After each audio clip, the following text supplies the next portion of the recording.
What's up, y'all? Welcome back to our Fish the Moment live stream. Today, Randy and I are going to be talking about the best areas to fish during the fall time of the year on clear water lakes. We're talking like 3+ foot of visibility, and we're going to be going through the best shallow water areas, where Randy will be, and I'll be going through the best deep water areas. We'll be pulling up Navionics mapping, talking about strategy to fish these areas and everything. So, should be a really great live stream. I'm excited to see everyone on. We got Renzo, Ray, Timo, Dan, Ron, James, Tyler, Jim. How's everyone doing? And Randy, how are you doing tonight? Doing good, Johnny. This ought to be a really good podcast tonight because, the fall time of the year, to me, it's all about diversity and there's a lot of options. I mean, because you're talking between like the September, November area time frame, big transition period, a lot of migrations going on, and there's just a lot of different stuff going on the lakes out there. For sure. I think that that's one of the challenges this time of year is that you have to be able to adapt to the situations. I think that if you want to be a successful fall angler, it's actually really nice to be able to have some offshore and shallow water patterns in the same day, because on any given day, those shallow fish just might not be biting as well as the offshore fish and vice versa, given the weather conditions, cold fronts, all kinds of stuff. Right, definitely so. And that's the thing when you're dealing with clear water lakes, the weather patterns on clear water lakes have a lot more of an impact than they do on other type of fisheries. When you're dealing with any place that has water visibility of over 3 feet and you've got falling water temperatures and shorter days, man, to me, the sky conditions, the wind conditions, it plays such a huge factor in how you need to be fishing. For sure. And you've been just coming back from a couple Bassmaster Opens, fishing in that fall transition where you're kind of in that time between the summer and the fall. And maybe we can touch a Yeah. little bit on that as well during this stream, is how do you locate fish up shallow in the fall transition and then also into the fall? I know we're kind of getting out of that fall transition time now in most of the country, but maybe just kind of preface there, and then we can talk about fall. And really, how would you define fall fishing, Randy? What months or like water temperatures would you use there? Well, to me, the fall transition initially it starts out really slow because you've got like in late August and even into up into mid-September, a lot of times you still have pretty hot water and even 95 degree days in mid-September, even like here in Missouri. So that transition initially takes place real slow. But what happens is usually towards the end of September, like we are right now, that's when you start to get that first major cold front that comes in Mm, that really drops the temperature quicker and lower than it's been like maybe since early May or late April. It's like we had it here in Missouri this past week. It'd been in the 80s and 90s forever, and then finally we got down to the 40s one night. And when you have that first cold snap, that first uh, bite of fall in the air, to me, that's when you really start missing a change in like the techniques that are required on the Clearwater lakes. It just seems like to me there's something about that moves those fish, that positions them different when they have been.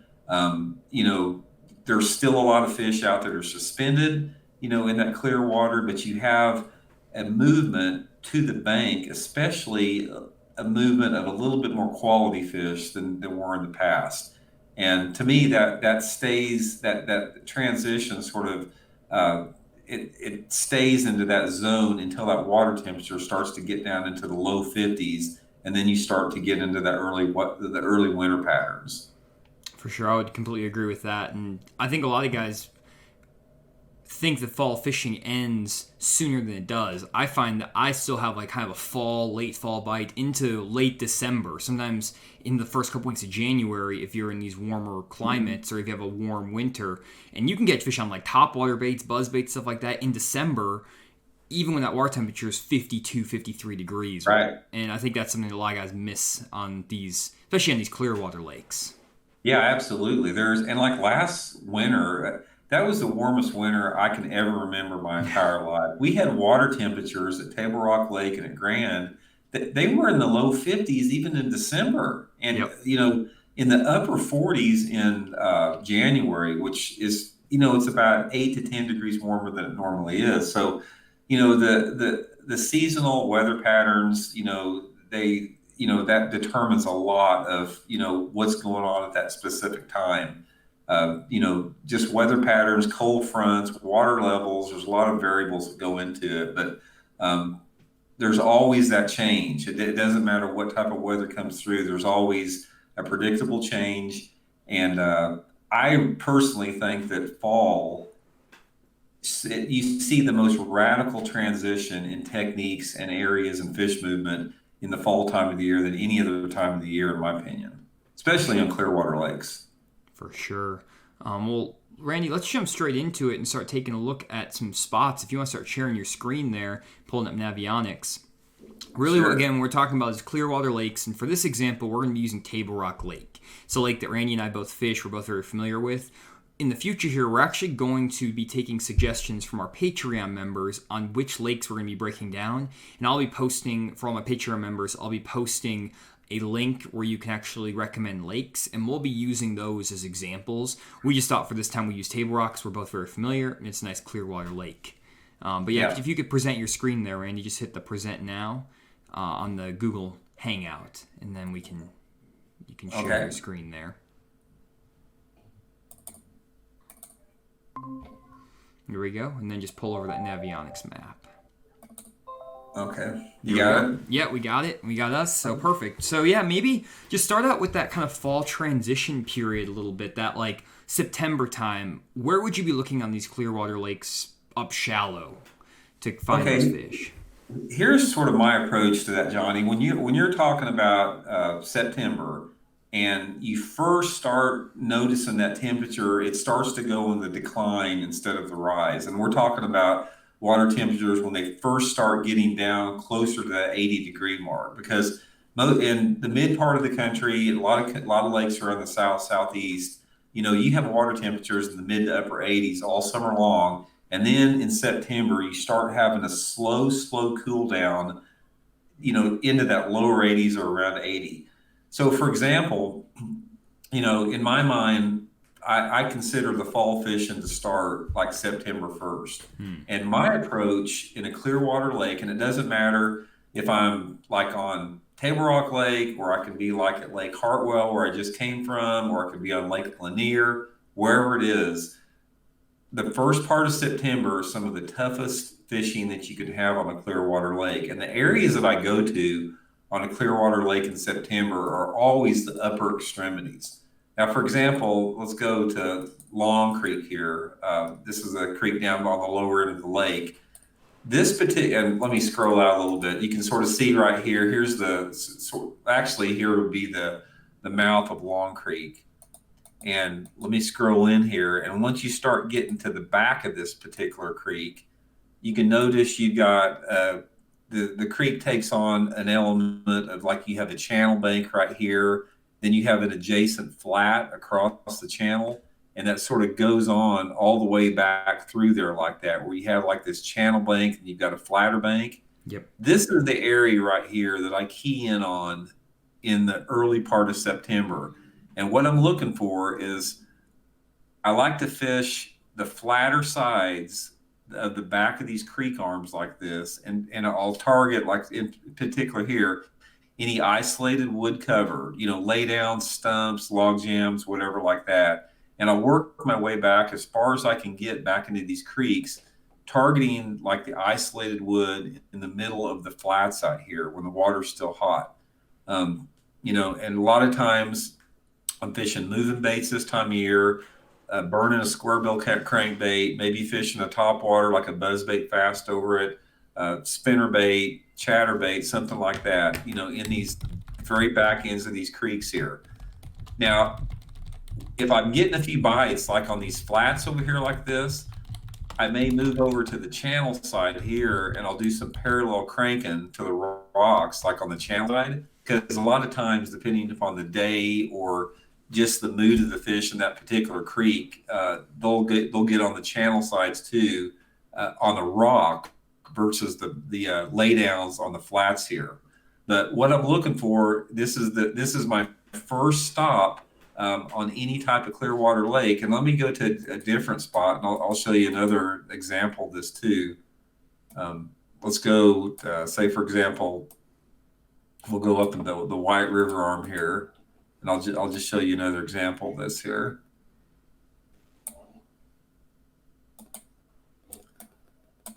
This would be Indian Creek near the Baxter area, which is not the Indian Creek down the lake here. But see, you've got a similar situation back here. Some of these creeks in the Clearwater areas are going to be dirtier than others, but they all have a similar factor to them. They've all got a channel bank, like the last channel bank in the back of these creeks, and then you have an adjacent flat across there. And normally, this area where you have the last channel bank is a key section. This is a key fall migration area for the bass. And you work all the way back into the flat, like I said, targeting the offshore laydowns, offshore log jams, targeting the channel banks, last channel banks leading into it, and any isolated cover on the flats. And you can run this particular pattern all over the lake. It's sort of like it's a real good fall pattern anywhere you go, and you can also do it on the upper river extremities. Say, for example, if we go up Kings River here, you got the same situation in Kings. You got your flats, and you got your channel banks and your adjacent flats, and a river arm will turn into more of a riverine type area, and this is a mix of rocky banks, laydowns, gravel banks, mud flats, that type of stuff. But basically, to sort of summarize that, early September up till mid-September, I'm in the upper creek portions, upper river portions. Awesome. And then in terms of the actual transition, then when you get that first cold front, let's say end of September, like right now, 1st of October, we basically had our first big couple cold fronts of the year. How does your strategy start changing then when you see those water temperatures starting to drop from the 80s into the maybe mid 70s to low 70s? Well, to me, this particular area that I just laid out here, I mean, this is something that can remain productive up until November. But what happens is when that water temperature starts to consistently cool down, and we start to get water temperatures that are getting into the 60s, it's not that this area, these upper areas like this, become not as good. They're still good. But what happens is when that water temperature starts to get down into the 60s and even in the upper 50s on these Clearwater Lake, it opens up a lot of other options around the lake. And for example, as we get into October, like right now, and that water temperature is starting to cool down into the 70s, the thing that I'm looking for is I like to move more to the main lake on the lower end of the lake in the clearest water of the lake. And this is the time of year that I really, really like fishing main lake bluffs on the lower end of the lake in the cleanest part of the water, in the cleanest water that I can find. And for example, here's Indian Creek at Table Rock. You got this very steep, bluffy, almost vertical main lake channel bank, which there's a lot of this type of water on any type of clear water natural impoundments. It doesn't matter if you're on Lake Cumberland, Lake Cherokee, whatever. There's a lot of this type of structure on these clear water lakes. So the thing that I like to do is once you start getting into October and you have that first cold snap, I like to parallel these main lake bluffs like right here.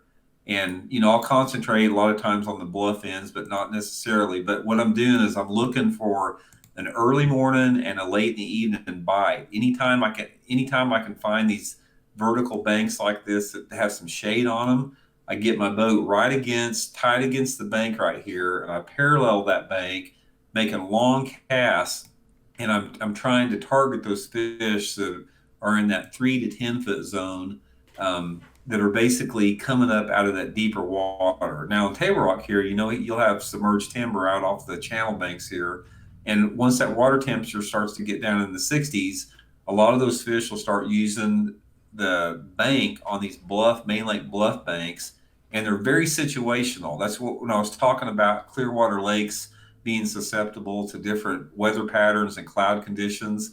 This is one of the areas I'm talking about. For example, like right now, if we had a day on Table Rock Lake, say tomorrow we went out and it was supposed to be cloudy, maybe misty rain with a 15-mile-an-hour wind, I can promise you that we would absolutely wreck them on these main lake bluffs on top waters, crankbaits, spinner baits, swim baits, that type of stuff. Any type of moving bait that you could parallel along here. And this is another pattern you can run. You can run this all throughout the lake. Anywhere that you have the channel swinging tight against the bank, like right here. Another particular area right here. You can do. It's a great pattern for the fall time of the year.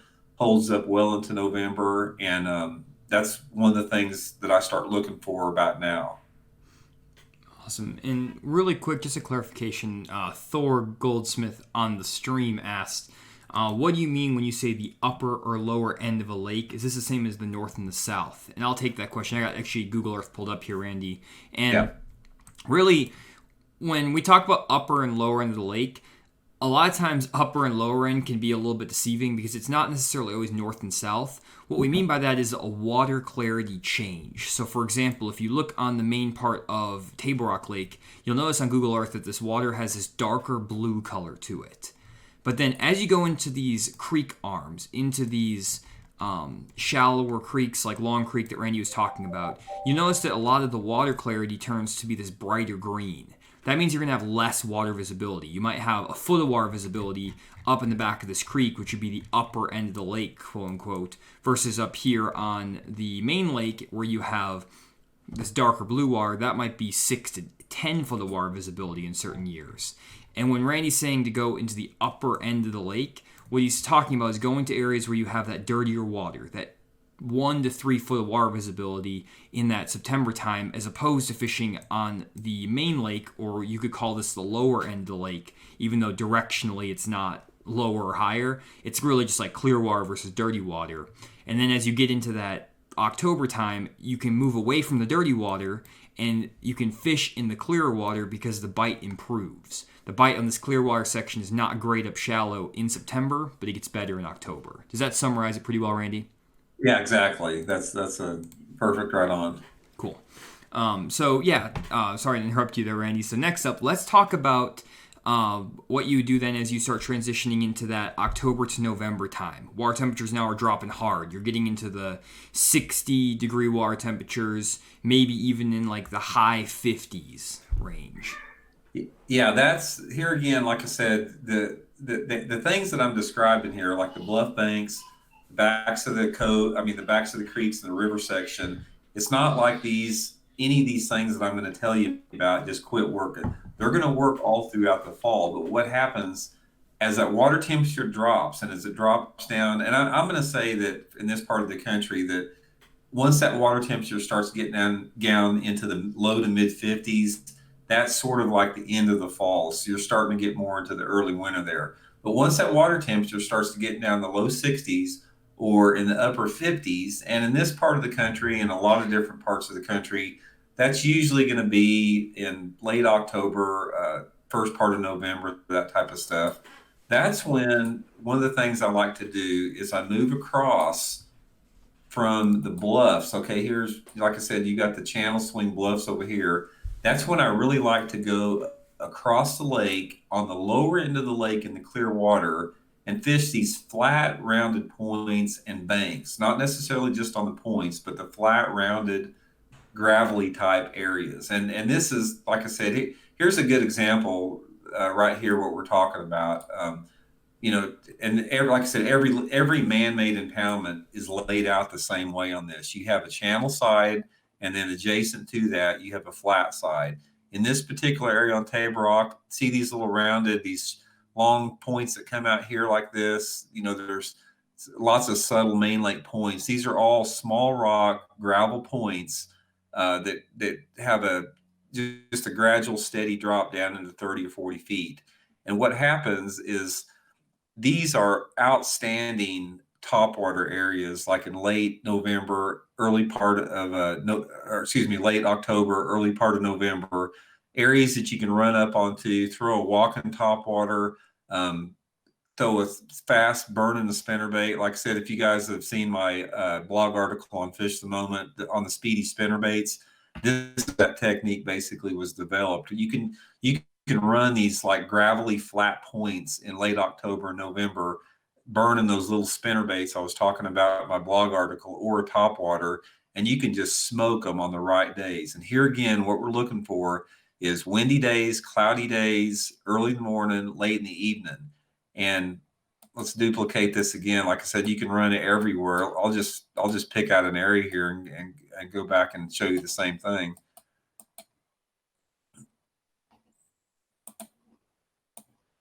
Again, any of these areas like this that you got these rounded main lake points, you can see this, 29, 30 foot, this is probably 100 yards offshore or so. Any of these flatter, rounded points like that catch a lot of wind.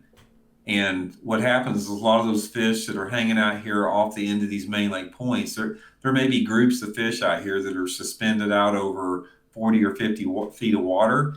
And when they get the right conditions, when they get the wind and the clouds and the nasty weather, they pull up into the shallow water and, feed on these flatter banks. And like I said, this is something that's going to last, up until that water temperature starts to get down in the mid 50s. But I can tell you right now, when that water temperature first hits that 60-degree mark and gets into that upper 50s, I've got the walking top waters and I've got the small spinner baits on, and I'm covering water on those flat banks on the main lake. You can catch them in the creek sometimes, but this is the time of the year I really want to focus on the main lake, and I want to focus on mid to lower end of the lake. You can, once you get up past about mid lake, in most lakes you start losing your water clarity. So again, I'm focusing on this lower end, like right here. This is like the area that I'm looking for. That's awesome. And one question we're having here, Randy, I'm typing. If you see me looking down, guys, I'm typing responses to people in the chat. But one question we had from, let's see who it was, but it was from Gary Maynard. He said, so you guys aren't chasing shad up in the creeks. Is that something that you would be doing, Randy? Would you be chasing the shad up in the creeks? And you can actually stop presenting now, Randy, too. Oh, there you go. Yeah, go back to the Navionics. Keep there. Would you be chasing fish back in the creeks? This time of year, it seems like a lot of your areas are on that more main lake stuff. Well, it's, shad is always a bonus, anytime. And a lot of times, like I said, you find them in the backs of the creeks and the coves this time of year. But, another factor you got to consider, it depends on the bait fish that's in the lake you're fishing. Table Rock, for example, has just a phenomenal crawdad population. I mean, that's like, it's one of the top crawfish lakes in the country. So, you got different type of forage. It's not necessarily all the time shad based. And a lot of these fish that I'm talking about on the main lake, they're not necessarily focused on the shad. They can be focused on the perch. I mean, there's still, when that water temperature is in the 60s still, there's still a lot of bluegills up. There's still a lot of black perch, a lot of sunfish. And I think a lot of those bass feed pretty heavily on perch in the fall time as well. I mean, it's a bigger meal for them, and being side oriented like that, it's a little bit easier for them to catch them than they are in the off-colored water lakes. Perfect. And then in terms of the last time of that fall period, you kind of have that point where the water temperatures between about 52 degrees and 60 degrees. That's kind of what I would consider like the late fall, right before it turns into that winter time. Now, there's not this pattern might not exist like down south in Texas or in Florida, southern Louisiana. You might never have water temperatures drop below 55 degrees. But in a lot of lakes, in that kind of central part of the Kentucky, Tennessee, Arkansas, Missouri, northern Alabama, you'll have that water temperature dip in the high 40s in the winter. So when that water temperature starts getting in that like 52 to 60 degree range, where are you looking then, Randy?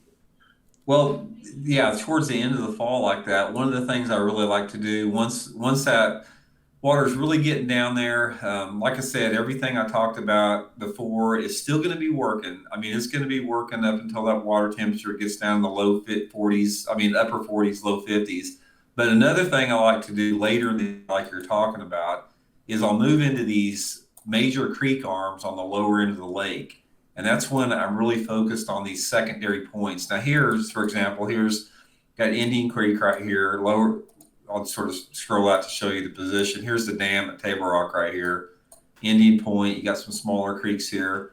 I'll move back into these creek arms, and I'll start running these secondary points in the creeks. And almost every man-made reservoir in the bigger creeks, you have a lot of these rounded secondary points. Some of them are more defined than others, but one of the things I like to do in that scenario, this is when I like fishing. This is a prime time of year to fish like a glide bait. When you go, when you have that water temperature starting to go down like that, and right before it gets too cold for moving baits, I'll go in and fish a glide bait around some of these secondary points. Also, I'll be fishing, the top waters again, but there's just a lot of little subtle secondary points. They don't have to be pronounced like this one right here. This is like, it's almost just like a bank leading into a cove, but it's still some type of a subtle point. And I'll go into these creek arms and I'll just run all this type of stuff like this. Come in here and hit this one, come in here and hit this one, hit that one right there. I'll run and gun as many of these little rounded points as I can in these creeks on the lower end of the lake. And like I said, they're a real good staging area. A lot of these fish that suspend out in the mouth of these coves, in the guts like here, lakes like Table Rock, lakes like Lake Lanier, a lot of these fish that'll suspend out in those guts, that basically the ones you're fishing for, Johnny, the deeper fish. Yep. A lot of those fish will start moving up to those secondary points in these major creek arms, and just use the point ends, and 100 yards either side of them. That's perfect. Awesome. Well, that kind of covers all of the different transitions in the fall and all the different shallow water areas here on these clear water lakes. I think that's a really good deal there. If you want to stop sharing your screen, Randy, just stop presenting, going over to that. Yeah, just you stop presenting. I'm going to start talking about some offshore areas now, and I'll get your opinion on those as well. But one thing that we're getting a bunch of questions on, guys, they're saying, like, no square bills in the creek arms and coves. It seems like that's the thing the guys like to do, is they like to just run the backs of creeks and throw a square bill, a spinner bait. Yeah. That's something a lot of guys just do in the fall. And, I mean, that's an effective way to catch them, but not necessarily the best way to go catch big ones all the time. It's kind of hit or miss a lot of times, I feel like. Yeah, and, here's the thing about the square bill, shallow water type deal. That pattern and that technique gets absolutely hammered on and pounded by anglers anymore. That's a super well-known technique. It's super popular. And to me, there's like a small window of time to when that is really, really productive. I mean, you can always catch a few fish doing that, but you got to have the timing perfect. You got to have the right day. You got to have a situation where the area that you're fishing is not getting a lot of fishing pressure. Because when you're talking about fishing those upper extremities, like I labeled there, they can't handle a lot of fishing pressure. You're talking about small areas, obvious targets. People run the same stuff over and over again. So that, even though I love fishing like that, that's a technique that I sort of try to stay away from in the fall if I can, because I simply know it gets really exploited a lot. Yeah, that's very, very true.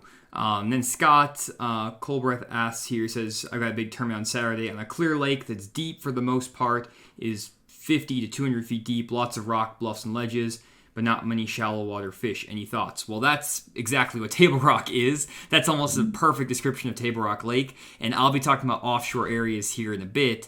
What Randy talked about here, though, it will work on that same lake. The things that Randy just laid out, the lake you're describing there, Scott, is basically Table Rock. I don't know what lake it is, but that sets up identical to Table Rock. There's a lot, 200 feet of water, deep, rock ledges, bluffs. That's what we're talking about in this type of lake. But we have a bunch of other questions coming in. Before we do that, I'm going to take a quick break here, Randy, to just mention a few things about some stuff we have going on fishthemoment.com. We always like to do a little bit of a plug here. Let me get this pulled up really quick. What's going on here? Give me 1 second. Here we go. Okay, got this pulled up. fishthemoment.com. So on this, what I wanted to just quickly bring up is... 1 second here. Sorry about that. Let me get this. There we go. fishthemoment.com. Got a couple things to tell you guys about. First are some virtual seminars that we're going to be doing. We actually had an advanced jerkbait fishing seminar, the when, where, and how of jerkbait fishing, that has completely filled up, and Randy is just apparently like the go-to jerkbait guy, because this class filled up in like less than a week. So we're going to be doing another one of these, and you guys are loving it. So we're going to be doing another one of these seminars, talking more about baits and things like that. And Randy, you actually helped design the Megabass Vision 110, isn't that right? Yeah, I did. Back in the late 1990s with Megabass, that's when we, really started working on that. And I had a dozen of my handmade, custom painted, just tricked out rogues and stuff like that, and sent them all to Japan. We went back and forth on it, and that's how the Vision 110 actually came about. Through a lot of the stuff I learned from the Ozarks here fishing it. Yeah, so we're going to be doing another one of those seminars here in the future, probably sometime in November. And then also later in October, I'm going to be doing an advanced offshore bass fishing seminar, when, where, and how to fish offshore fish, focused more for like those tournament guys who want to become more efficient and effective offshore fishermen. I'm talking about offshore fishing timing and feeding windows, how to develop an offshore fishing strategy, how to make sure you can rotate spots properly so you hit them at the right time, what conditions dictate when you should be on a spot and when not to be there, as well as how to find some of the more hidden, subtle areas that maybe other guys in your tournaments aren't going to be looking for. So that's going to be a really great class. Definitely sign up for that. It already is half full, and it's not until October 22nd, so definitely go sign up for that if you want to improve your offshore fishing game. A lot of the stuff I'm talking about in the seminar, I've never talked about on my YouTube channel. It's going to be very exclusive content that's new just for the seminar. And then I'm also going to be doing another advanced bass fishing electronics class November 12th. This is also already half full, and it's not until November. These are super popular. They always fill up. And it's basically, I'm going to be talking about how to interpret your fish finder to determine if you're looking at bass, if those bass are catchable, whether you should stop and fish there or not, what baits to fish based on what you see on your fish finder, and basically everything you know that's going to take your bass fishing electronics game to the next level. This content is not going to be repetitive of what I have in my YouTube videos already. It's all, again, unique content to this, never before talked about on my YouTube channel. So that is that. And then we also obviously have our lake breakdowns that I'm sure many of you have heard about. And we actually give spot recommendations on a lot of lakes across the country in every season of the year. So spring, summer, fall, and winter. And we have a lot of the most popular lakes around the country. We give 60 different spots across 4 different areas of a lake. And basically we're doing what we're doing in these breakdown in this seminar right now, but we're actually putting dots on the map, showing you what these areas are all about, giving you location descriptions, conditions, lure recommendations, all kinds of stuff. And Randy makes all these, puts a lot of effort into them. And we have the list of lakes here that we're going to be doing this fall. And if it's not on there, you can always book a personal map breakdown as well, where you can actually get a personalized map of a lake, maybe it's smaller and not as popular. So that is all for that. Got a bunch of other stuff going. Also, if you guys do want to sign up for an on-the-water lesson with Randy and have him actually take you out fishing this fall or in the winter, you can sign up for an on-the-water lesson with Randy here, and you can just contact him through the website. So enough of all that, but let's jump back over here. And I'm actually going to start looking at some offshore areas. But any other things on that, Randy, from the website before we jump into that? Yeah, I just encourage everybody to check out those lake map breakdowns because, Johnny and I, we put a lot of time into this. I mean, this is something that's it's like unlike anything you've ever seen before on the detail of a lake breakdown. It's just like I said, it's a description of the areas. We identify the seasonal patterns and movements of the bass and make tips and advice recommendations on each one of those areas. A lot of effort goes into the creation of those maps. So I think that, if you want to learn about the lake that you're fishing, or if you got a new one that you're getting ready to go to, it would really save you a lot of time checking these maps out. For sure. And there's a question from Doug asks, what's the lead time on these maps? We try to get them to you in 5 to 7 business days. Obviously, Randy is fishing the Bassmaster Opens as well, so sometimes when he's fishing Opens and stuff, the time frame can get a little bit wonky, but I always keep you guys informed if there is going to be a delay. And if you give us a deadline, if you have like a tournament or something coming up, we can make sure we accommodate that, so no worries on that. Anyway, so let me start sharing my screen so you can see what I'm talking about here, Randy, and then I'm going to pull up Navionics, and you guys can see what I'm looking at. So let me know if you can see my screen there, Randy. Yep. Mm-hmm. Okay, so I'm going to pull up Navionics. You won't be able to see us anymore because that's just the way the technology works. We still need to work through the kinks. But I'm going to go through some of these offshore areas. And obviously, Randy knows everything about the shallow water games. You've seen that from the videos. And I'm more focused on the offshore fishing. And when I try to fish offshore in the fall, it's that transition away from the summertime. And the summertime is the best time of year to fish offshore in general. Most of the fish on these deeper, clear lakes are going to pull into the offshore areas out in the middle of the lake, relating to creek channels and deeper water. However, as you get into that fall time of the year, the offshore bite gets tougher and tougher and tougher until the point where it's almost harder to catch a fish offshore in like October and November than any other time of the year.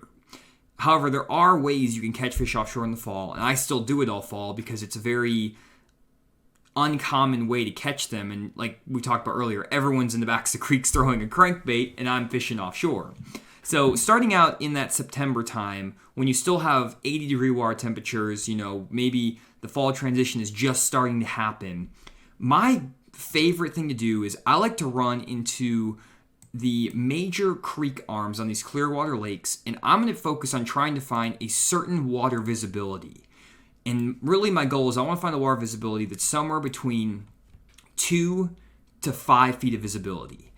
I don't want to be looking for water visibility that's too clean. You don't want to be in that 8 to 12 foot of visibility, or like that, maybe even that 5 to 10 foot of visibility range. You want to be in that 2 to 5 foot of visibility range up some of these major creek arms. What happens is that as you get in that dirtier water, those fish are going to be a little bit shallower, and they're going to be relating to cover a lot more. And that's going to make them a lot easier to catch, especially offshore. As you get to the clearer water, those fish have a tendency to suspend, chase bait fish, and run around in open water, which makes them very, very difficult to catch. So what I'll basically do is I'm going to be going to a creek arm with 2 to 5 foot of visibility, and I'm going to be looking specifically for areas where you have the sharpest drop-off that you can possibly find. So if we transition back over here and we go up into, for example, the James River area on Table Rock, I'm going to be going to these 2 to 5 foot of visibility areas, and I'm going to be looking for areas where I have the steepest drop-off I can find, from let's say 20 foot of water to 100 feet of water. Or over here where you have 10 foot of water dropping into 90 feet of water. The sharper the drop-off, the better. I find that the majority of your big fish in the offshore areas during this time of year are going to be where you have the sharpest drop-offs. Now, these fish are not going to be super easy to catch, but they will be really good quality fish. Another thing to remember with this time of year in September is that you're not going to have groups of fish on every single offshore area through here. Unlike in June, when basically fish are just pulling offshore, you might have a fish on every single point and hump and ledge in this entire area. But in the September time of the year, as you get into that September and like really the end of September, the number of offshore schools is going to shrink and shrink and shrink. You might only have maybe 5 offshore schools of fish from the mouth of the James River all the way up to the end up here. 5 schools. What this means is that those schools of fish are going to be very grouped up on one spot, and they're also going to be very tough to catch because they're going to be getting beat up by a lot of fishermen. As a result, you have to also move to try to find some fish that aren't in those bigger schools. And that's really a big difference between the fall and the summer. In the summer, I like fishing big schools of fish. In the fall, I like to fish isolated kind of small pods of fish, 3 to 5 fish schools. And where I'm going to look for those fish are usually around some sort of isolated rock or isolated brush. Brush piles specifically on these clear water lakes are really, really good. Man-made brush piles are planted out in the middle of the lake.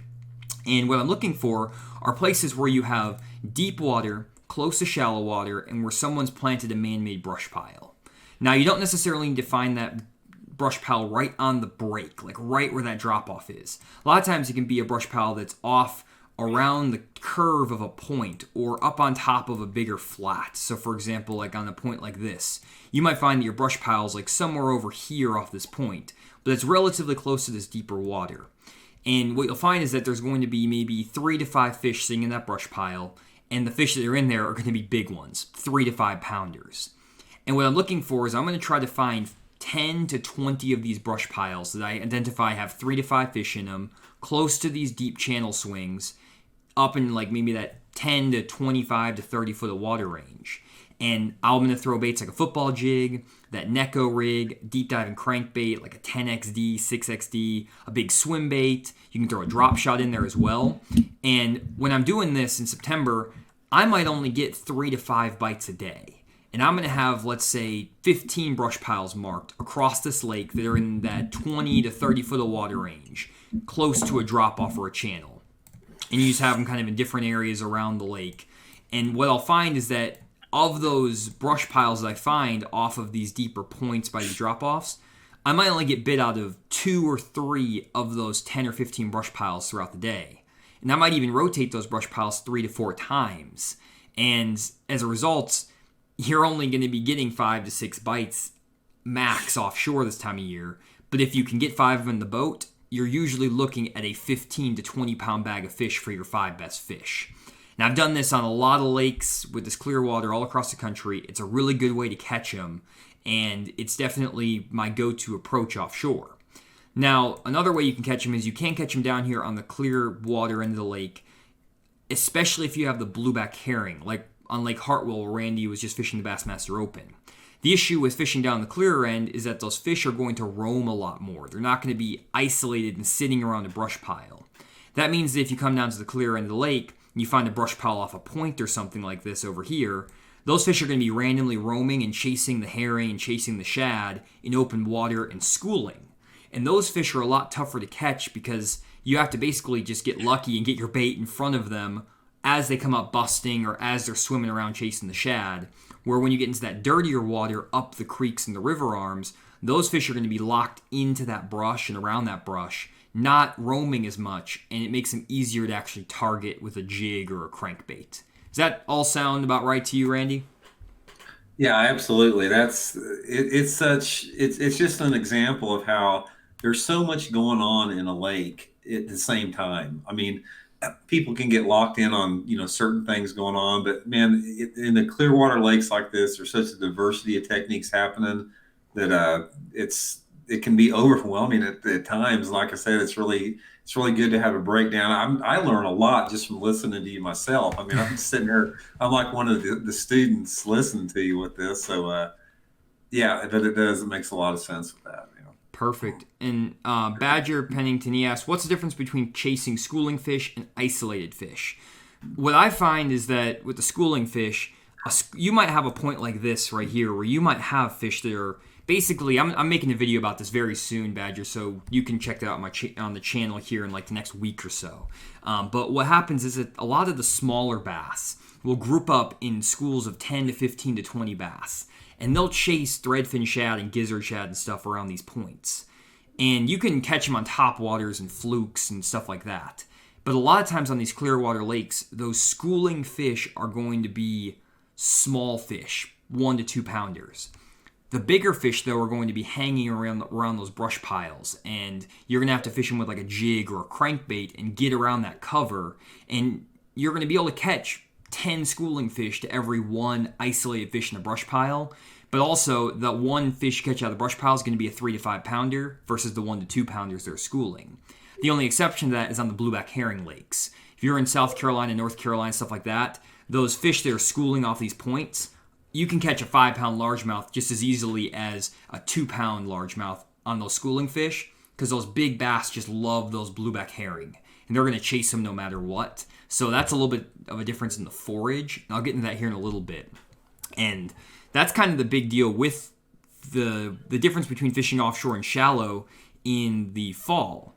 What I find is when I'm fishing up shallow in the fall, my primary forage focus is going to be on brim or bluegill or perch, some sort of panfish, or crawfish.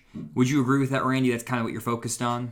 Definitely on a clear water lake. I mean, there's such a huge difference. Like if you're fishing at Grand Lake versus Table Rock Lake, or if you were fishing like at Lake Eufaula in Alabama versus Lake Martin in Alabama, those clear water fish are just really, really keyed in on the perch and the crawfish more than the shad. Up shallow. Up Up shallow. shallow. It has a lot to do with water visibility. Yep. So that clear water lake, if you're fishing up shallow, you want to be focused on crawfish and bluegill. Now, when you're fishing offshore, though, I focus almost exclusively on shad when I'm fishing offshore on a clear water lake. And that's because the shad will stay deeper in the middle of the creeks, in the middle of the pockets and stuff in the fall on clear water lakes. And you can basically, if you're going to catch fish offshore in the fall, you have to find the bait fish offshore. Now, one of the challenges with that is that a lot of fish in the fall that are offshore are going to suspend. 95% of the bass, honestly, that you're going to find in these deep clearwater lakes with the steep drop-offs and stuff, they're going to suspend because if we take a look, for example, here at Ants Creek, on Ants Creek, these fish are going to be in the middle of this creek channel and this bait, and what the bait fish will do is they basically start their migration from the main lake out here where they spend their summer, and they're going to move all the way to the backs of these creeks. And what you'll find is that in September, a lot of the bait fish are out here towards the mouth of the creek. In October, your bait fish are going to be kind of in the middle of the creek. In November, they're going to be more towards the back. And then in December, they might be all the way in the back. Now, November and December, you guys can go and run and throw a square bill in the back of the creeks and catch the fish that are feeding on the shad. And that's really fun. But in September and October, a lot of those shad are out here in the middle of these pockets and bays. The issue with that is because they're underneath or in the middle of these pockets and creeks and things like that, a lot of the bait fish is going to be out here suspended over 30 to 90 feet of water.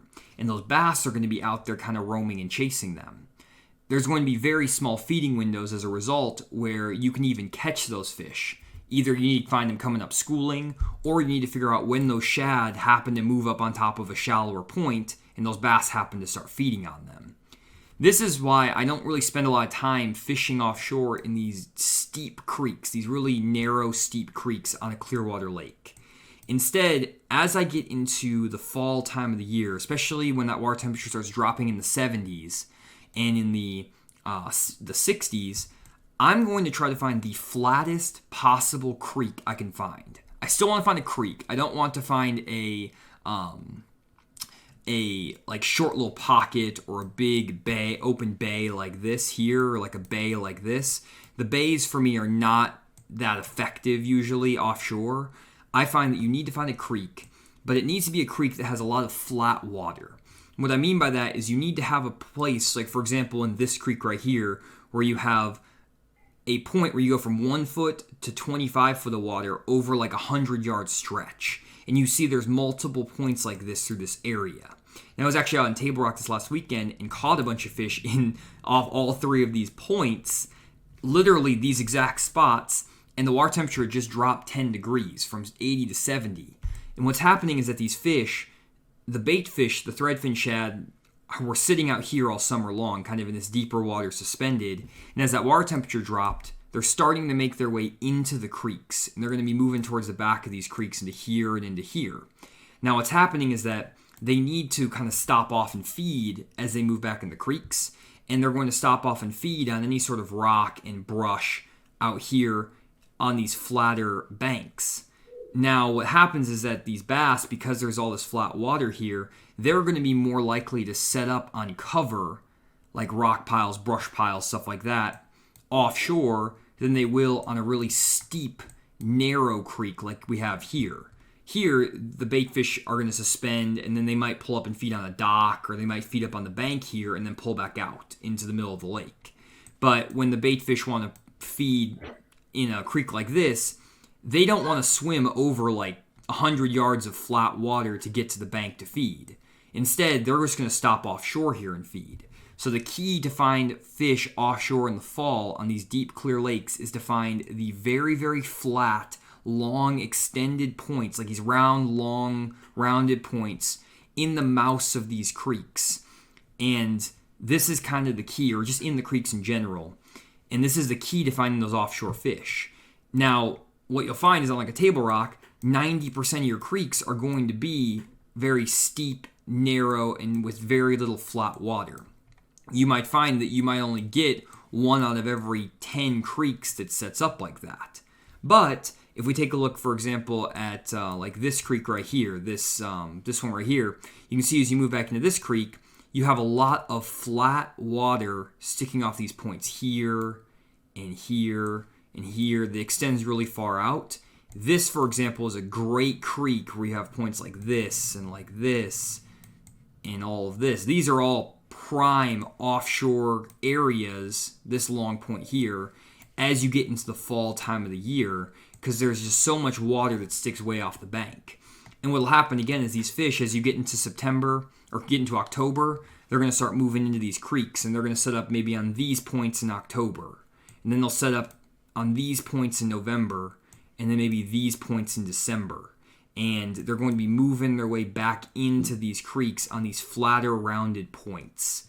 And that's where I catch 90% of my offshore fish in the fall on these deep, clear lakes, are the creeks on very extended, flat, rounded points. Does that sound about right?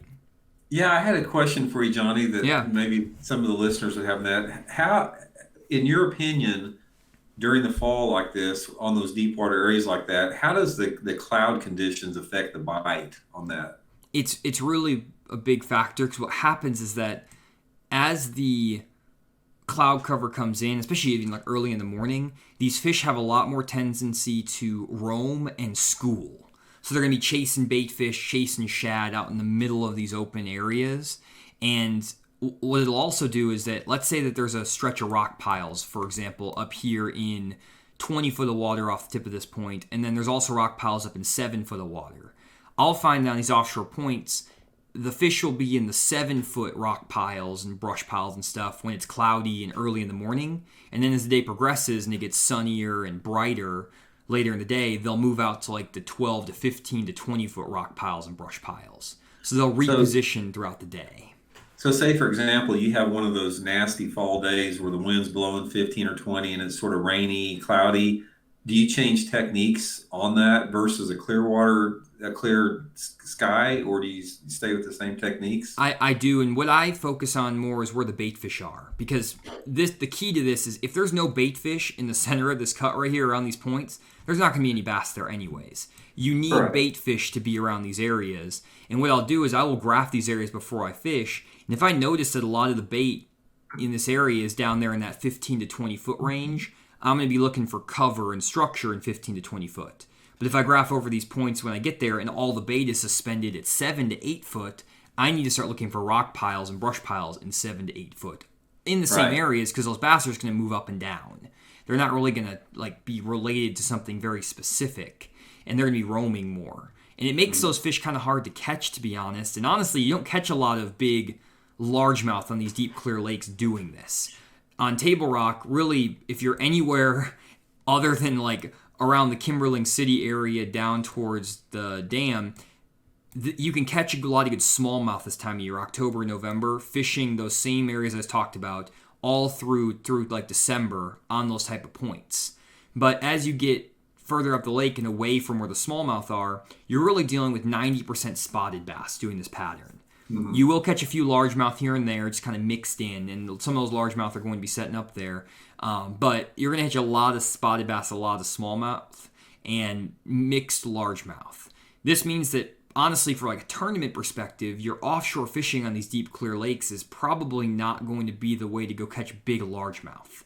Yeah. I wouldn't expect you to be able to win a lot of tournaments offshore on Table Rock from now through December. It's just, there's going to be a lot more big largemouth up shallow on the areas you're talking about, feeding on crawfish, feeding on the perch and the bluegill up shallow. Right. Now, can you catch a really good limit of smallmouth and spotted bass offshore? Yes. It's just in general, the smallmouth and spotted bass weigh less than the largemouth will, and you're not going to win a tournament that way. Yeah. And that's all it really boils down to for a lot of guys is, how do I go catch them in tournaments? Now, if you're not trying to catch them in tournaments, you can catch 5 to 1 offshore as up shallow in the fall off on these areas. I can literally go catch 50 to 60 fish offshore on Table Rock from October through December offshore very easily with spotted bass and smallmouth, because these fish will group up on these points, and you can catch them on swim baits and jigs, swing head jigs, all kinds of stuff, and it's just fun. And I did that the other day when I was on Table Rock. I caught like 30 fish in 2 hours offshore. None of them were keepers, though. It was really fun, but they just weren't the right size. But you could go up shallow, and you might get a bite every 45 minutes, but it's going to be a 3 to 4 pounder a lot of the times. Does that sound about right to you, Randy? Yeah, definitely so. And that, I think the gist of that is that, the shallow water fishing in the fall time in the Clearwater lakes, it is so much more weather dependent than the way that you're fishing off the bank. So, the consistency obviously goes with the offshore bite, but if you can capitalize on the right conditions shallow, that's when you can really, do some damage on that. But it's so weather dependent for the bank fishing for the quality fish. For sure. And I find that with the Clearwater, it's actually harder to catch a big limit of fish offshore in the Clearwater than it is in the dirtier water in other areas of the country. I honestly feel like in the dirtier water, it's easier to catch a big bag of fish offshore in that September, October, November time because the fish do a little bit different stuff. Right. Now, there are ways you can catch really good fish too on these lakes in October and November if you have an Alabama rig. If you can throw an Alabama rig in your tournaments in October and November, and you can find some big largemouth that are suspended on bait in these creeks, there are times when you can't catch a big bag of fish on an A-rig, and especially as you get into that December, January, February time, you can crush some big fish offshore on an A-rig. But that's a completely different animal than if you're dealing with non-A-rig fish. So we can talk about that too in other videos. A couple questions I did get, though, here. One is... what program am I using here? This is the Navionics web app. You can actually just go type in Navionics web app into Google. It's free to use, and you can just look at any lake across the country as every single lake available for you for free. You have to be on a desktop computer. Go to a desktop computer, pull up a Google Chrome browser, Internet Explorer, whatever, Microsoft Edge, and type in Navionics web app. You'll be able to pull it up. And then make sure when you're doing that to go down here, and there's this little, my little Fish at the Moment logo's in the way. One second, let me get this out of here. You can see down the bottom, there's this little button. Make sure you click at the sonar chart and not Navionics. Navionics is going to give you a lot less detail than the sonar chart will. So just make sure you do that. And then another question is, what about on natural lakes with no creeks? Kevin, that was a question from Kevin.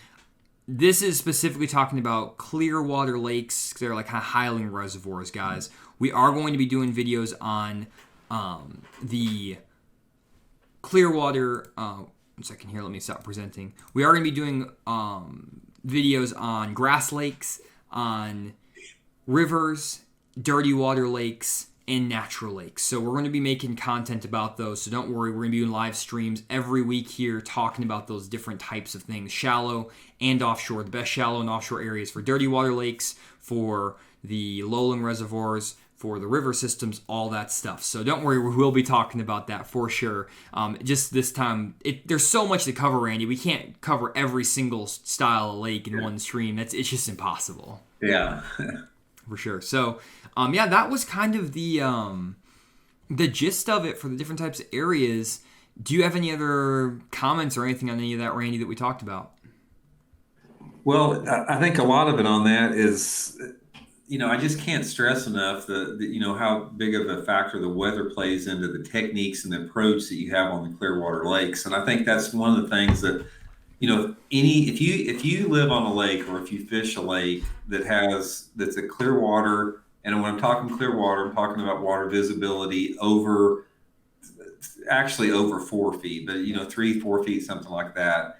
You really have to learn as much as you can, and whether it's talking to other anglers, it's YouTubing it, it's getting the information, absorb as much information as you can about how bass react based upon different weather conditions, wind, sky conditions, post front, pre front, that type of stuff, because that is absolutely the key to success for me in Clearwater lakes is knowing how to adapt your techniques and the area of the lake that you choose to fish on based upon the weather patterns. And that's why in order to be a good angler, you sort of have to be like an amateur meteorologist. I mean, I really, really would stress it to people a lot to really learn as much as you can about weather, listen to the Weather Channel a lot, try to incorporate it into your fishing, because when you're talking about clear water fall fishing, that's such an important element, because you can waste so much time if you use the wrong techniques under the wrong conditions in a clear water environment. But for me, most of the time, I'm trying to get some type of a moving bite going on, because if you can get a moving bait going on, whether it be crankbait, spinnerbait, glide bait, topwater, something like that, that will generate your bigger strikes than the slow fishing baits like the jigs, worms or whatever like that, that you can still fish shallow. So I'm looking for those optimum windows, whether it be early in the morning, late in the evening, on those sunny days, or all day long, where I can throw a big moving bait. And that's one of the things I'm really looking for. And another thing is I want to try to fish on the main lake if I can, because there's a lot of fish in the creeks in the fall time of the year on these clear water lakes. But if you can get a main lake shallow bite going on, you're not going to get as many bites, but the quality of your fish is going to go up tremendously. And I'll use it for example, like at Table Rock. If you go into the upper creek or river arm at Table Rock, and say if you get 20 bites during the day, and you go down on the main lake, lower into the lake, and you get 20 bites, I can assure you that the average bite size you get on the main lake will be at least 3 to 4, maybe a half a pound bigger than you will in those upper creek arms. So that's something that another thing to point to remember this time of year. For sure, and those main lake fish offshore too, they are existent. I find though that you can't catch as many big fish offshore on the main lake as you can in the creeks, which is actually kind of weird. It's the opposite, where Randy's saying stay on the main lake for the big fish up shallow, and I'm saying go into the creeks for the big fish offshore. So it's kind of flipped. And I think that is a big thing that a lot of guys get messed up. Other thing too in the fall, definitely focus offshore on the flatter stuff, not the steep stuff. In the summer, you want the steep drop-offs. In the fall, you want very flat, gradual sloping areas. That's another kind of thing to think about. But there's a bunch of people joined on here. We have 350 people. We got like 385 people on the stream. Next time we do the stream, guys, just so you know, I am going to be doing a giveaway with some tackle that Randy and I put together, and we're going to be giving away $100 prize packs of tackle every single time we hit 500 concurrent viewers. So 500 concurrent viewers in the live stream. We hit 385 this time. And what that means is you guys are going to need to be sharing the stream out onto Facebook, with your friends on Instagram, just your brother and sisters, your mom, whoever. Share out the live stream while we're doing it, and then we're going to be picking one person who is watching the stream, and we're going to be giving away that prize pack. So definitely be sharing out the stream if you are, especially if you're here with the chat or if you're just watching. And then we're going to pick one person who's watching the stream every single week to get that $100 prize pack of baits. So definitely be paying attention to that and try to get that stream up to 500. And then if we hit 500 consistently, we might bump it up to 600. We really just want to get as many people watching the stream as possible. Another thing is we are going to be putting this stream onto the Fish the Moment podcast on the Apple iTunes podcast app. I've been slacking on doing that recently, and we're going to be putting those on. I'm also going to be putting on some of my YouTube videos where they're going to be longer form, and Randy's videos as well, where he's talking about baits and stuff. I'm just going to throw a bunch of content onto the podcast, so when you guys are driving to the lake or when you're just sitting around and you want something to listen to, you can listen to the video in podcast form, just the audio of it. I'm not going to put every single video up, obviously, on the podcast because a lot of times you need the visuals to help explain what's going on, but hopefully this live stream here will be good both on audio and with the video. So that's going to be happening. And then one more thing too, just before we close up for the night, is to let you guys know about, let me pull this up here. You guys know about what we're doing on fishthemoment.com again one more time. Just a reminder to sign up for some of our virtual seminars.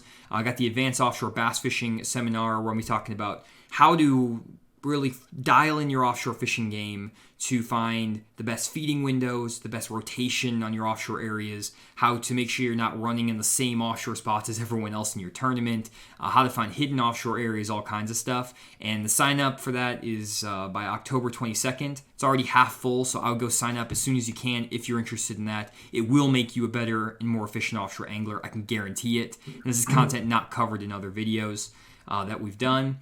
Randy's going to be doing another advanced jerkbait fishing seminar in November. I'm going to post that here this next week, so be on the lookout for that. And then I'm also going to be doing our advanced bass fishing electronics class. I've talked about that a lot before. So definitely check that out if you want to really improve how to identify fish in your fish finder, know if they're catchable, know which baits to throw, and know if you're wasting your time fishing a spot or not.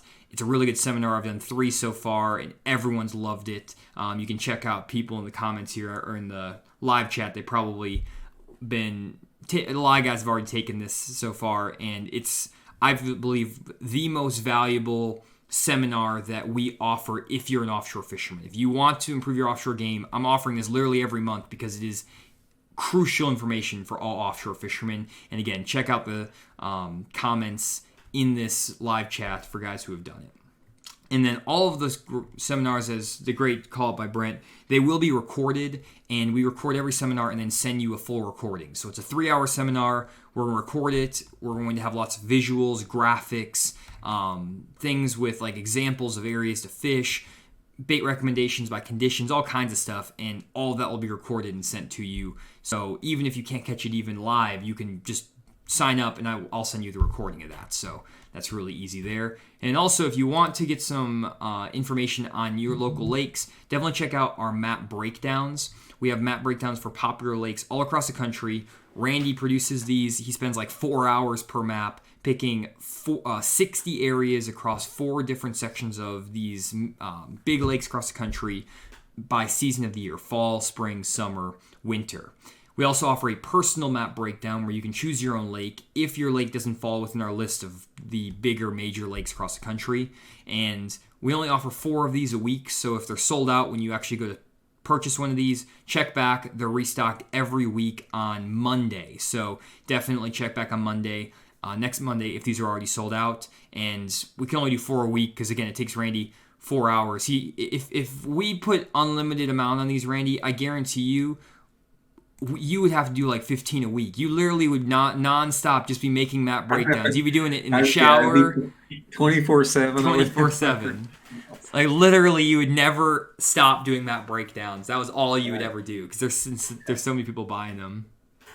So that's good for us though, and we appreciate everyone's support. Really, it's amazing because it really helps out. Obviously, Randy and myself to be able to focus more on fishing and teaching, and we can go out and focus on trying to create the most educational content we can, and we won't have to, like, even Randy doesn't have to worry about when he goes to the opens, like, I gotta cash a check or whatever, which is gonna help him do better. And it also allows him to film the process and show you guys how he prepares for tournaments, how he fishes tournaments. And on my end, it allows me to go out and, be able to put gas in the boat and experiment with new offshore lures, experiment with new strategies and techniques. And it's amazing the support that we get, guys. We cannot thank you enough, and we want to keep bringing you as much high quality content as possible. We are really going to double down on that here, focusing on trying to come up with stuff that just isn't on YouTube right now. We've been kind of trying to experiment with comments and thumbnails and titles. You guys have been kind of giving us crap about the clickbait thumbnails and stuff like that. We're just experimenting to see what happens, but at the end of the day, regardless of the thumbnails and titles, we just want to produce the highest quality content for you guys. We put like 8 to 10 hours into every single video just in editing and producing alone, not even the filming. So every video you're looking at takes like probably 20 hours to produce, Randy, all in all. Mm-hmm. So, Absolutely. If you think about that, that is just crazy amount of time per video. But we want to do that because, 1, you guys are supporting us so well, and 2, we want to give back to you guys so you can go catch more fish. So, again, we appreciate all the support, guys. It's always awesome. Anything else to add, Randy? Yeah, I just second that, Johnny. I just want everybody to know out there how much we do appreciate the support. I mean, like I said, it's the people that follow Fish the Moment. It's like a passionate base of people that really want to learn, because so many people out there, they would rather be entertained than educated. And for so many of y'all that follow Fish the Moment, you're really passionate about learning and becoming the best anglers you can. And that motivates us to want to, put out the best content we can too. And it's a lot of work. I mean, it takes a lot of time. It takes a lot of effort. And we just, like I said, really appreciate, having the avenue to do that. We don't take it for granted. I can tell you that for sure. No, Randy, you're working around the clock. I'm working around the clock. Like we probably both put in easy 80 hours a week doing Fish the Moment and everything else we're doing to try to put everything together. It's a lot of work, but obviously I wouldn't want to be doing anything else. And so, we love it. And guys, if we're not getting back to all your comments and all your messages and everything like that too, I actually had to add, Randy, I added a message, an automatic reply on my email finally to say I can only get to emails on Mondays and Thursdays, and I still can't get through everyone's emails in a week because we get so many emails, so many Facebook messages, and we try to get through and read every comment and message and everything like that, guys. It's overwhelming, and to be able to produce content, do everything we need to do, and get through the messages is just so hard. So I appreciate everyone's patience on that. As you noticed, guys, I probably, if I've sent you an email, it's been like 2 weeks behind, and that's just because the emails are just crazy, the amount we get and everything, but we try to get back to everyone, even if it's not as quick as we would like to. And again, we just appreciate everyone's support and everyone's enthusiasm for the channel. It's always awesome. So, cool. And Randy, anything else before we wrap up the stream tonight? No, I think we're good to go. Like I said, we're going to be putting out the tournament videos I did for Sam Rayburn and Lake Hartwell. I've got all that video. Johnny's going to be putting it together, and we're going to make shows on that. I think everybody's going to find it a really interesting learning experience about what to do and what not to do under certain situations. So I'm really excited about filming all the Bass Open. So that's something that we'll be providing content on here moving forward the next couple months. For sure. And then Randy and I are going to be doing some team tournaments as well next year. So we're going to be doing some tournaments where I'm going to get out there with him and, trying to do that. And then, while Randy's doing the Bassmaster Opens, I'm going to be doing a lot of offshore content focused on trying to give you guys a lot of the basics and the advanced factors of offshore fishing and really dialing that in for you guys. So that's going to be my focus. And one thing I'm going to be doing, Randy, just to kind of give you a update, is I'm going to be going through all of the Bassmaster tournaments and the FLW tournaments and the Major League Fishing tournaments that I can find over the last 10 years, so 2010 to 2019, and I'm going to figure out all the statistics on how the tournaments were won, how the top 5 were placed in terms of if they caught them offshore or shallow, what baits they caught them on, the time of year, all these factors, type of lake, and I'm going to just produce this giant Excel file of all this data, and then I'm going to use my MBA analytics background to cut all the data, pivot tables, VLOOKUP stuff. You guys know what I'm talking about there, throwing charts together, and I'm going to come up with as many insights as I can from that, and I'm going to be making a bunch of videos on that. It's probably going to take me 20 to 30 hours to do all the data aggregation and pulling up all the data, but then once I do that, I think it's going to be really cool to show you guys what the trends are over time, maybe how many tournaments are won offshore versus shallow. I don't know what I'll find, but I'm going to spend a week, 1 week, just literally not fishing. I'm just going to be pulling data from Bassmaster websites. So that should be kind of cool. I can't wait to see that. There's reproducible results like that. That's something that you can't deny the effectiveness of. Yeah, I think I don't know. I'm excited about that because I've done stats videos in the past, and I plan on doing more statistical stuff because I love that stuff. Maybe Randy and I can start doing some recording our fish catches and stuff. I have some ideas there too, but if you guys do have ideas on videos that you guys would like us to do that are out of the box, they're not just how to fish a square bill or something like that, feel free to leave a comment on this live stream or any of our videos, because I'm always looking for really cool ideas. And even if you feel like it's a pain in the butt, takes a lot of work, that's the type of videos I love to make. I would prefer to make that than hey, here's the best setup for your square bill crankbaits, because there's 75 videos on that on YouTube right now. There's no one who's going back through all the Bassmaster tournaments ever and looking at the data. So a lot of cool stuff that we're planning on doing. I'm also going to be doing some kayak content, Randy. I did my first kayak trip, and so I'm going to be posting a kayak video this week, so that's going to be fun. So man, there's so much happening, and we're just excited that you guys are here for the ride. And thanks. 336 people are still listening to us ramble here, Randy, so I think that's some pretty loyal fans right now. One thing I'll leave everybody with tonight is if you get a chance, go back and read my blog on the speedy spinnerbaits on fishthemoment.com, because that in my opinion, that speedy spinnerbait technique is the #1 fall technique on Clearwater lakes. It's my go-to, and if you read that blog, you'll find out a lot about how to do that, and that's, to me, the most effective way to catch them this time of year. Yeah, and if you just go to fishmoment.com and go to Fish the Moment blog, it's the Block It blog, Speedy Fall Spinnerbaits. Randy does some really, really good blog posts, just kind of talking through some stuff, so definitely check those out. And then, again, there's a lot of other content. We're trying to put more content out on the Fish the Moment website. We're trying to put as much out of everything we can. So be on the lookout. Just check on fishmoment.com every once in a while. We're going to be doing some advertisements and stuff for that. I'm going to be doing some funny advertisements here too, Randy, because everyone's kind of, I feel like they're getting bored of my like 1 minute monologue of like, here's how you sign up for a thing. So I'm literally about to get a green screen, and we're about to make some funny advertisements. So be on the lookout for those two, guys. Like I'm about to get very creative with some advertisements. I see some funny ones on some sports talk shows and stuff that I watch. If you guys watch Pat McAfee Sports Talk, I don't know if any of you guys do that. He does some very funny mid-roll ads. So we're gonna be doing some of that stuff too. I've got this like new burst of like creativity that came through recently, and I am all about a lot of new stuff. So I'm excited about that for you guys. Yeah, awesome.